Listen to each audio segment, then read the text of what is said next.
इस साल होली की छुट्टियों में अपने गांव दुर्गापुर वापस आता है, जहां उसे देख पूरा गांव खुशी से झूम उठता है। जब गया था तब इतना सा था और अब देखो कितना बड़ा हो गया है। हाँ सरपंच जी, जब मैं गया था तब आप भी बहुत जवान थे और अब देखो कितने बूढ़े हो गए हैं आप। चलो चलो, बढ़िया है।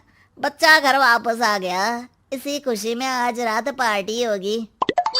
क्या बात है, गांव में भी पार्टियां होने लगी। वैसे अगर पार्टी की बात है तो आज क्यों सीधा होली पार्टी करते हैं। होली पार्टी की बात सुन चहल पहल में अचानक सन्नाटा छा जाता है, जिसे देख मनोज को कुछ अजीब लगता है, लेकिन तभी सरपंच बात पलट देता है। अब बहुत देर हो गई, चलो सब अपने घर चलो, पार्टी के बारे में कल सोचेंगे।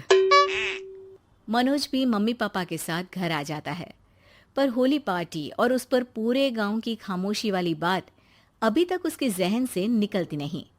पापा, होली पार्टी की बात पर सब चुप क्यों हो गए थे? अरे होगी उनकी कोई अपनी बात।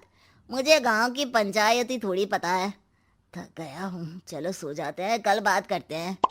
पापा की बात मानते हुए मनोज भी सोने चला जाता है। आज तो छुपा लिया, लेकिन हफ्ते बाद जब होली का दिन आएगा तब इसे कैसे रोकोगे? अगली सुबह सूरज के साथ ही मनोज भी गांव घूमने निकल जाता है, जिस पर रास्ते में उसे अपनी ही उम्र के कुछ लड़के भी मिलते हैं, जिनसे दोस्ती कर अब वो उनके साथ घूमने लगता है। इसी तरह कुछ दिन बीत जाते हैं और होली नजदीक आने लगती है। दोस्तों, होली में 4 दिन ही बचे हैं, पर गांव में उसकी कोई तैयारियां क्यों नहीं दिख रही? क्योंकि यहाँ होली नहीं मनाई जाती। अरे पर ऐसा क्यों? वो राजा भूषण, अरे तुम 4 दिन के लिए इसलिए दोबारा ऐसी कोशिश भी मत करना, अंजाम बुरा होगा। आवाज सुन मनोज हैरानी से इधर उधर देखने लगता है, पर उसे कोई दिखाई नहीं देता। वो गांव वापस आ जाता है, जहां तूफान की वजह से सब कुछ तहस महस हो चुका होता है। आखिर ये तूफान आया कैसे? ना ऐसा कोई मौसम था और ना ही हमने होली का त्योहार मनाने की बात की थी। सरपंच की बात पर कोई रिएक्शन दिए बिना मनोज चुपचाप अपने घर चला जाता है। इस तरह देखते ही देखते होली का दिन भी आ जाता है और मनोज रंग लेकर गांव में निकल जाता है, लेकिन गांव पूरी तरह खाली होता है। अरे त्योहार का दिन है, धूमधाम की जगह मातम क्यों मनाया हुआ है? मनोज की आवाज सुन सब अपने घर की खिड़कियां खोल के घर के अंदर से ही उसे वापस जाने के लिए कहने लगते हैं, पर वो किसी की नहीं सुनता। तुझे पहले भी समझाया था, अगर होली खेलने की कोशिश भी की तो अच्छा नहीं होगा। अरे बात मान लो बेटा, तुम्हें सच नहीं पता। मुझे सब पता है। सालों पहले इस राजा ने एक अंधविश्वास फैलाया और आप लोग आज तक उसे मानते आ रहे हो। अरे बेटा, जब तुम पैदा भी नहीं हुए थे उससे भी बहुत पहले से इस गांव पर होली का श्राप है। अगर गांव में होली का त्योहार मनाया जाता है तो प्रलय आना पक्की बात होती है। राजा भूषण इस सब में नहीं मानते थे और त्योहार मनाने लगे, जिसके चलते होली वाले ही दिन पहले उनके बेटे की और फिर उनकी मृत्यु हो गई। तभी से गांव की रक्षा के लिए उनकी आत्मा उस हवेली में रह रही है। सबकी बातें सुन मनोज उलझन में पड़ जाता है।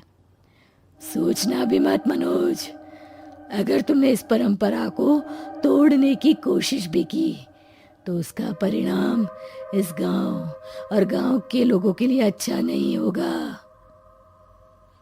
मुझे भी यकीन नहीं हो रहा कि आप लोग एक बेतुकी बात को मानकर सालों से रंगों के त्योहार को मातम की तरह मनाते आ रहे हो। मनोज किसी की कोई बात ना मानते हुए पूरे गांव में रंग बिखेर देता है, जिसके तुरंत बाद वहां तूफान के साथ बिजलियां गरजने लगती है। अचानक मौसम में ऐसा बदलाव देख जहां मन में आ जाता है, वहीं गांव वाले डर से सहम जाते हैं।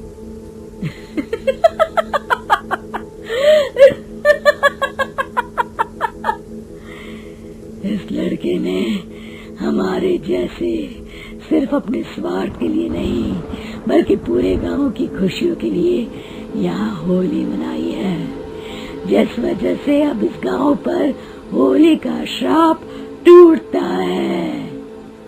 ऐसा बोलकर राजा का भूत वहां से गायब हो जाता है, जिसके बाद गांव के लोग धूमधाम से होली मनाते हैं। खुशियों के रंग गांव में बिखरे ही होते हैं कि अगली सुबह अचानक मनोज कहीं गायब हो जाता है और एक बार फिर गांव में होली का नया राज